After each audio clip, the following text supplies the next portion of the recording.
میں جتنے جملے کہوں گا تقریباً تمام ہی کے موضوع پر نبی پاک کی حدیث موجود ہے صلی اللہ تعالی علیہ وسلم۔ مثال کے طور پہ آپ بیمار ہیں، شفا چاہتے ہیں، درود پاک پڑھیے۔ آپ اپنی روزی میں برکت چاہتے ہیں، درود پاک پڑھیے۔ آپ قرضے میں ہیں اور قرضے سے نکلنا چاہتے ہیں، آپ درود پاک پڑھیے۔ آپ دنیا میں ذلت و رسوائی سے بچ کر عزت چاہتے ہیں، آپ درود پاک پڑھیے۔ آپ ٹینشن فری لائف چاہتے ہیں، کوئی مصیبت پریشانی میں پھنسوں نہ، آپ درود پاک پڑھیے۔ آپ چاہتے ہیں کہ مرتے وقت کلمہ نصیب ہو جائے، آپ درود پاک پڑھیے۔ آپ چاہتے ہیں مرتے وقت نبی پاک علیہ الصلوۃ والسلام کا دیدار نصیب ہو، اور ایسا دیدار نصیب ہو کہ کونین کے والی اپنے ہاتھوں سے قبر میں اتاریں، آپ درود پاک پڑھیے۔ آپ قبر میں نبی پاک علیہ الصلوۃ والسلام کے جلوے چاہتے ہیں، آپ درود پاک پڑھیے۔ آپ منکر نکیر کے سوالات میں ثابت قدمی چاہتے ہیں، درود پاک پڑھیے۔ سنو، قبر میں نبی پاک نظر آئیں اور ان کی پہچان چاہتے ہیں تو درود پاک پڑھیے۔ بروز محشر جب ساری دنیا اٹھے گی، آپ نبی پاک کے پرچم تلے اٹھنا چاہتے ہیں، لواء الحمد کے ساتھ اٹھنا چاہتے ہیں، آپ درود پاک پڑھیے۔ حوض کوثر پر بڑا رش ہوگا، مگر نبی پاک کے ہاتھوں جام کوثر چاہتے ہیں تو درود پاک پڑھیے۔ آپ پل صراط پر گھبراتے ہوئے نہیں، ثابت قدمی سے گزرنا چاہتے ہیں، آپ درود پاک پڑھیے۔ اور سنو، نبی پاک کے ساتھ جنت میں جانا چاہتے ہیں تو درود پاک پڑھیے۔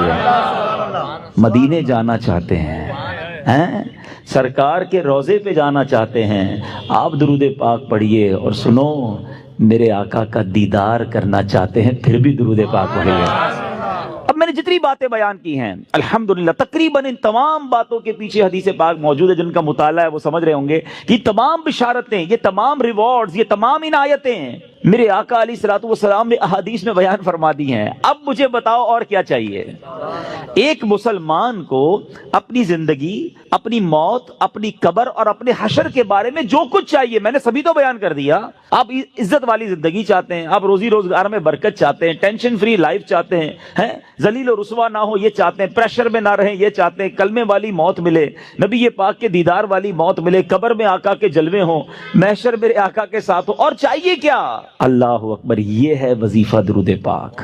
ہم اس کو پہچان ہی نہیں سکے، یہ اس درود پاک کی برکتوں کو جان ہی نہیں سکے۔ یہ چابی ہے سکسیس کی، اٹ از دا کی آف سکسیس۔ ایوری پرابلم کا سولوشن درود پاک میں ہے۔ ایسے نہیں لکھا شاعر نے کہ دکھوں نے تم کو جو گھیرا ہو تو درود پڑھو، دکھوں نے تم کو جو گھیرا ہو تو درود پڑھو، جو حاضری کی تمنا ہو تو درود پڑھو۔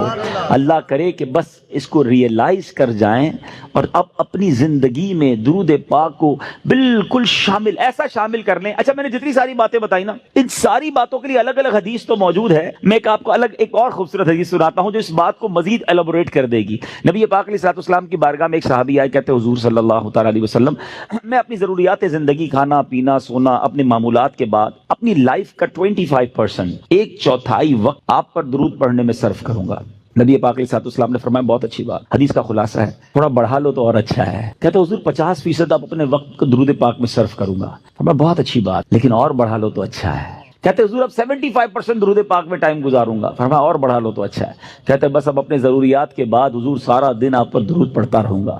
فرمایا اگر ایسا کرو گے تو تمہاری ساری مشکلوں کے لیے کافی ہوگا، تمہاری تمام ضروریات کے لیے کافی ہوگا۔ اٹ مینز یہ سولوشن ہے۔ ہم پریشان بھی ہوتے ہیں پھر بھی درود نہیں پڑھتے، ہم قرضے میں ہوتے ہیں درود نہیں پڑھتے، ہمارے کاروبار کی پرابلم آ جاتی ہے ہم درود نہیں پڑھتے، ہم بیمار ہو جاتے ہیں ہم درود نہیں پڑھتے، حالانکہ سب کا علاج ہے۔ سبحان اللہ۔ تو اب آج اس خوبصورت اجتماع میں آئے ہیں، یہ پہلے ریئلائزیشن لے کر جائیں کہ میں نے اب اپنی زندگی میں درود پاک کو بالکل ایسا شامل کر لینا ہے جیسے زندگی میں بہت ساری ضروری زندگی کی چیزیں شامل کی ہیں۔ پہلے تو محبت کے ساتھ درود پاک پڑھ لیں، صلو علی الحبیب صلی اللہ تعالی علی محمد صلی اللہ علیہ وسلم۔ اب میں ایک اور جہت کی طرف بات کرنا چاہتا ہوں۔ فضیلت تو سن لی، مزہ بھی بہت آیا، سبحان اللہ بھی بڑی زور سے نکلا، درود پاک کل سے شامل ہوگا یا نہیں اس کی گارنٹی نہیں ہے۔ اچھا، ہم نے پہلے بھی کئی بار فضیلتیں سنی ہیں، دعوت اسلامی والے تو جب بیان کرتے ہیں پہلے درود پاک کی فضیلت بیان کرتے ہیں، اور جب سنتے ہیں ماشاءاللہ مزہ بھی بہت آتا ہے، لیکن ایک دو دن بعد پھر وہی پورا دن گزر جاتا ہے، درود پاک شامل نہیں ہوتا۔ میں نے بہت غور کیا، سچی بتا رہا ہوں، میں اپنے لیے غور کیا کہ یار بیان تو بڑے کرتا ہے، تیری زندگی میں کتنے درود ہیں؟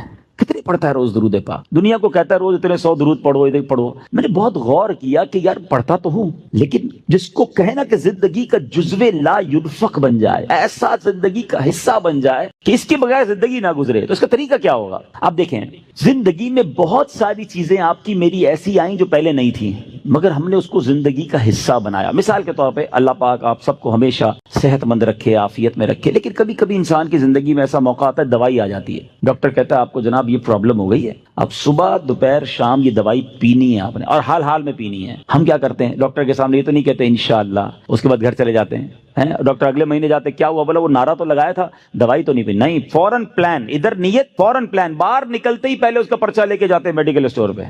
1 مہینے کی دوائی دو. اسٹارٹ شروع کیا نا، نیت کی اور پلاننگ شروع کی سسٹم میں لانے کے لیے. اب ذرا پوائنٹ سمجھیے گا جو میں نے ریئلائز کیا، آج آپ کو فارمولا دے دیتا ہوں.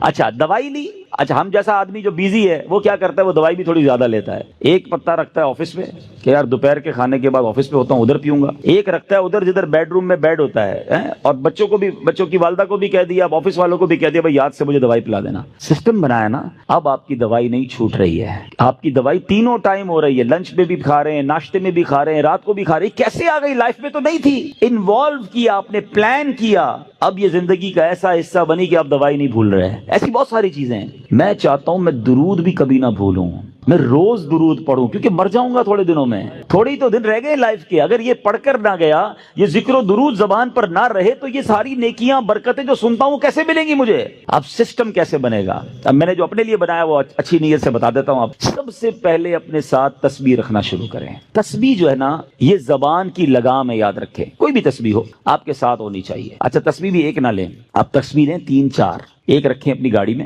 ایک رکھیں اپنے بیڈ روم میں جہاں لیٹتے ہیں نا اپنے ساتھ ادھر، ایک رکھیں اپنی آفس کی ٹیبل پر.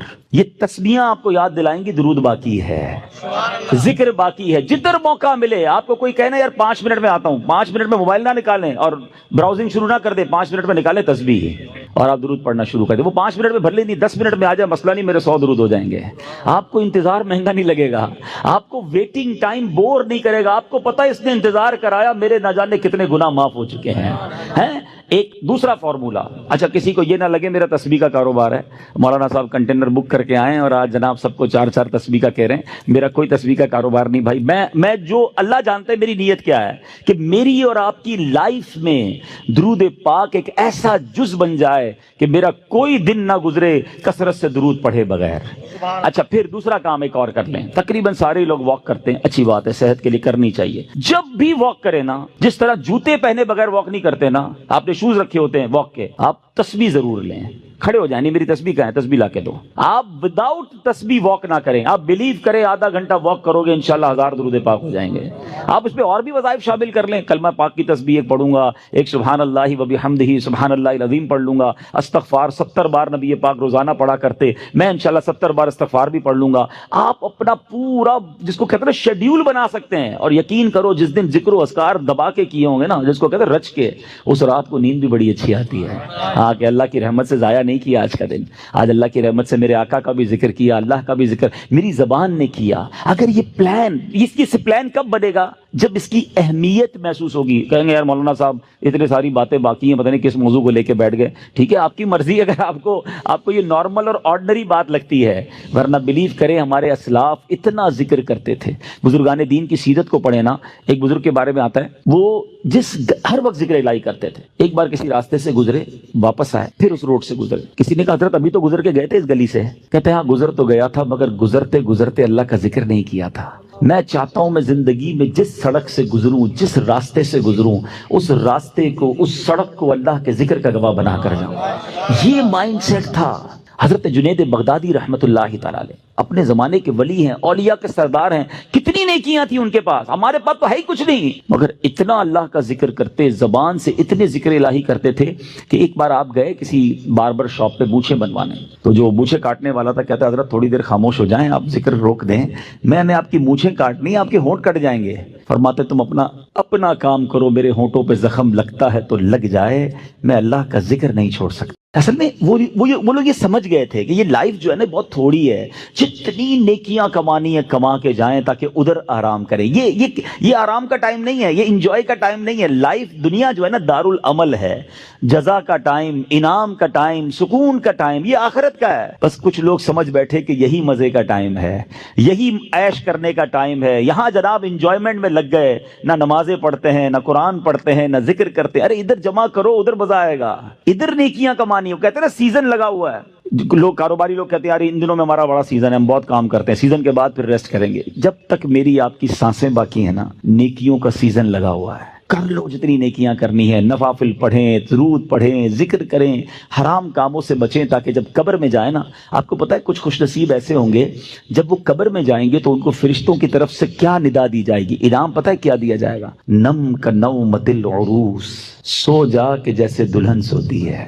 قبر کے اندر ایسے سکون سے سو جا، بے فکر ہو کر، کیونکہ اب اللہ اس سے راضی ہے، وہ ایسی زندگی گزار کر آیا ہے. تو اللہ کرے میں اور آپ ایسی زندگی گزاریں. بزرگوں کا ایک قول ہے، کاش دل میں اتر جائے، کہ زمین کے اوپر کام، زمین کے اندر آرام. اللہ زمین کے اوپر ایسا کام لے لے کہ جب زمین کے اندر جائیں نا تو وہاں آرام کریں. ادھر مار پڑی تو کدھر جائیں گے؟ اللہ کرے دل میں اتر جائے میری بات. نیت کرتے ہیں ہم روز درود کثرت سے پڑھیں گے انشاءاللہ. میں بھی نیت کرتا ہوں، آپ بھی نیت کریں. اب ذکر و درود انشاءاللہ زبان پر جاری رہے گا. ایک دوست نے اپنے ایک دوسرے دوست سے قرض لیا، اور قرض لینے کے بعد جو ٹائم تھا وہ پورا ہو گیا. اب پیسے اس نے نہیں لوٹائے. بڑی کوشش کی اس نے کہ بھائی میری رقم واپس دے دیں، اس نے نہیں دیا. اب وہ یہ کیس لے کر عدالت میں چلا گیا اور جج صاحب سے جا کر اس نے کہا کہ اس نے میرے پیسے دینے اور یہ میری رقم نہیں لوٹا رہا.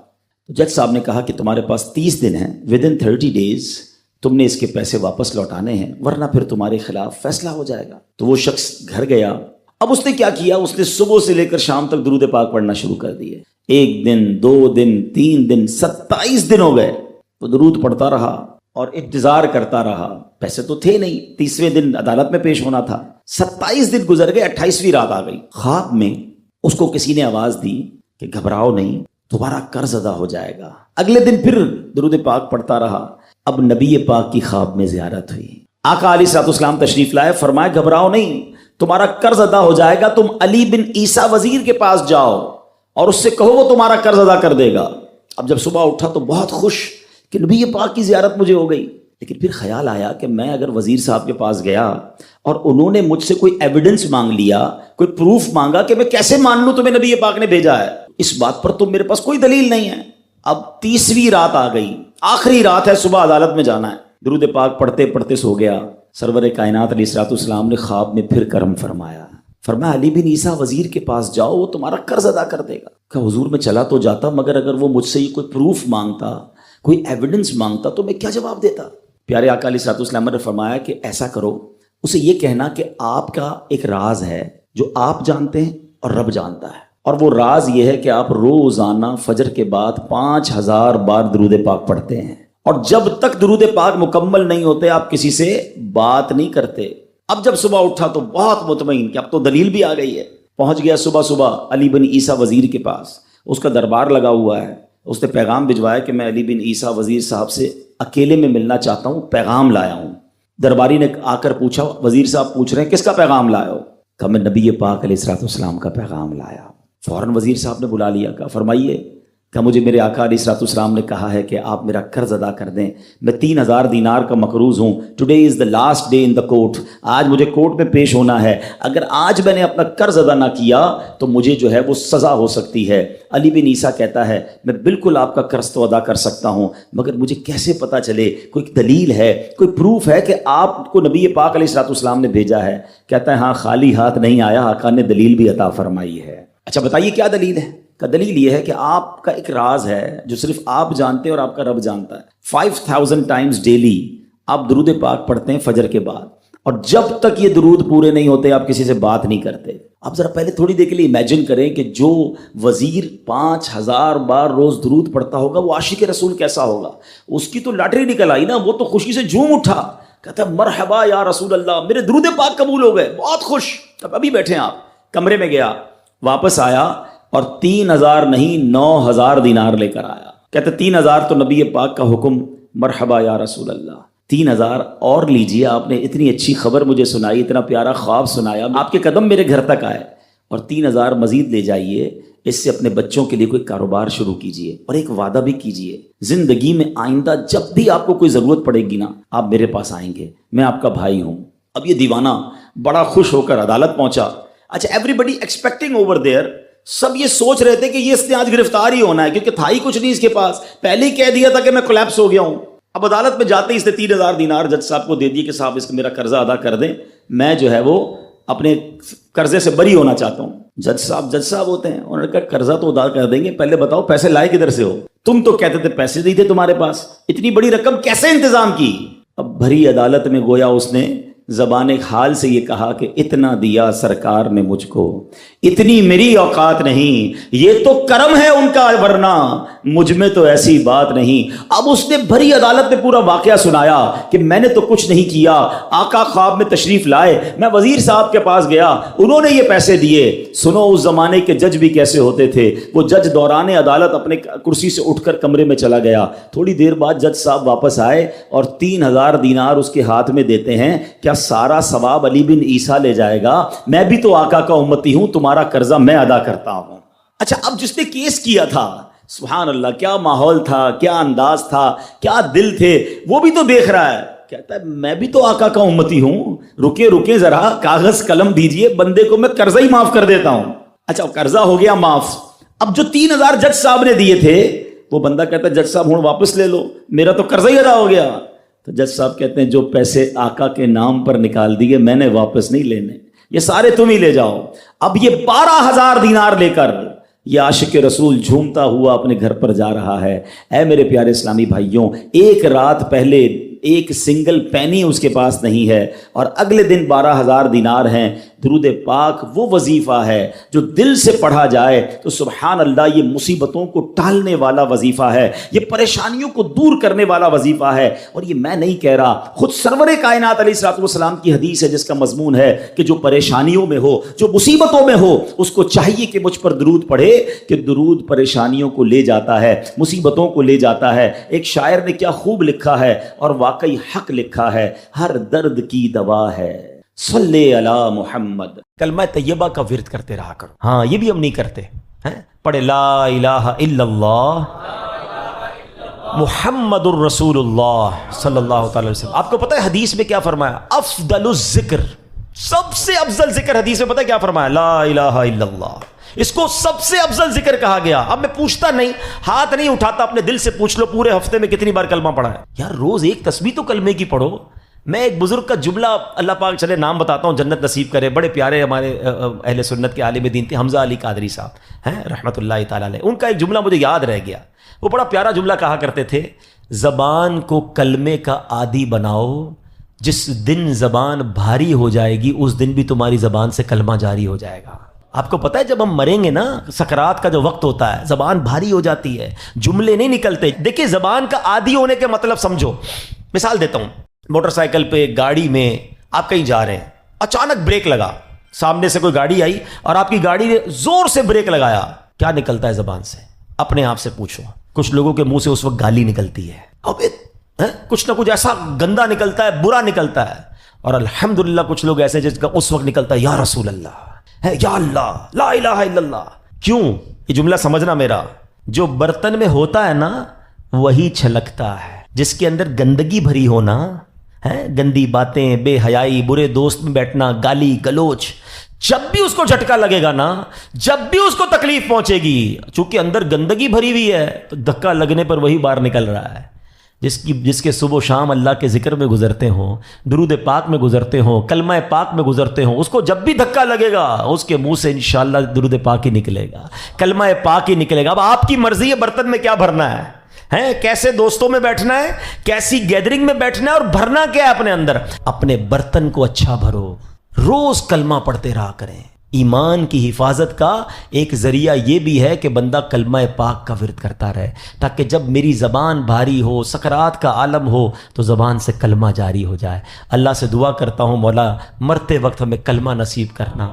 گالی دیتے ہوئے, بری بات کرتے ہوئے, حرام دیکھتے ہوئے, حرام سنتے ہوئے ہمیں موت نہ آئے. ہاں تو جو فلمیں ڈرامے دیکھتے ہیں جن کی گاڑی میں بھی میوزک چل رہا ہوتا ہے, سوچو یار اپنے گاڑی کے ایکسیڈنٹ ہوتے ہوئے دیکھا, لوگوں کو مرتے ہوئے دیکھا, تمہیں شرم نہیں آ رہی؟